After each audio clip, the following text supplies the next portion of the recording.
একজন প্রেমিক তার প্রেমিকাকে যতটুকু ভালোবাসে, একজন স্বামী তার স্ত্রীকে অনেক গুণ বেশি ভালোবাসে। কিন্তু সেই স্বামীটা তার স্ত্রীকে তার ভালোবাসা প্রকাশ করতে পারে না, এমনকি বাবা মাকেও তার ভালোবাসা প্রকাশ করতে পারে না। আর সবার জন্য করে যাওয়া এই লোকটাকেই সবাই দোষ দেয়।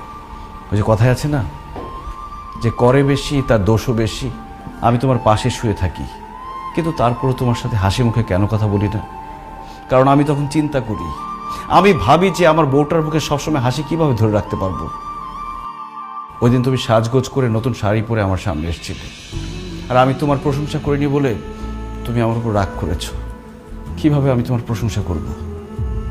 আমি তো তখন ভাবছিলাম যে আমি কিভাবে আমার বউকে আরেকটা নতুন শাড়ি কিনে দিতে পারবো, কিভাবে আমার বউটা সবসময় সাজগোজ করে থাকতে পারবে, সেটা নিয়ে ভাবছিলাম।